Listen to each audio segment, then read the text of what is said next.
As soon as this cow walked in the chute and I picked this foot up, I knew I had my hands full. The problem?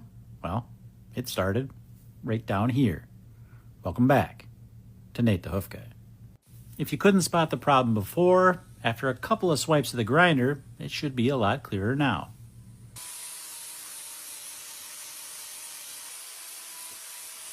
The other claw, the lateral one, is actually in pretty good shape, so I don't need to take a lot away from that sole, but I do have to notch this out because the problem that we're going to find is up underneath here.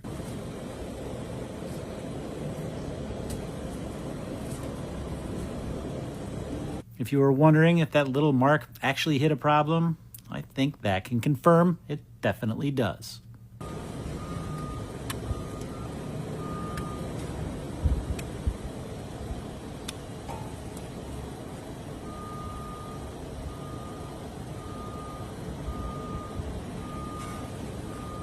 Now the real work begins. We know where that lesion is, and we also know that there's separation up above. And yes, that's right. The two are connected, so we need to remove this loose horn all the way from here, all the way up to the top.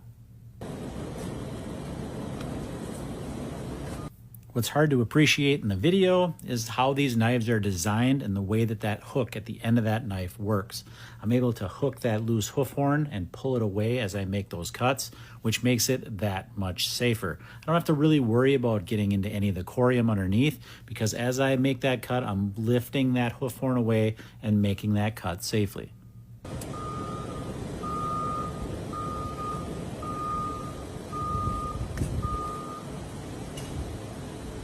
You can see how debris has worked its way up underneath that loose hoof horn and why it's important that we take it away.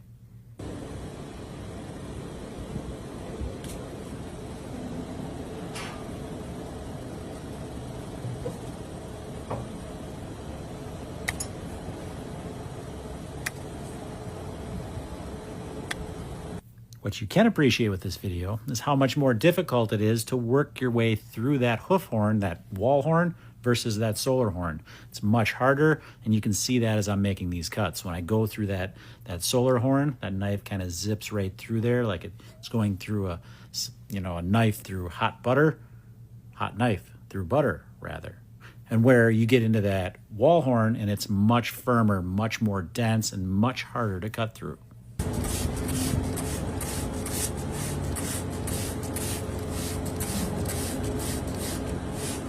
Once again, as always, that chlorhexidine comes in handy to wash both the hoof and my tools.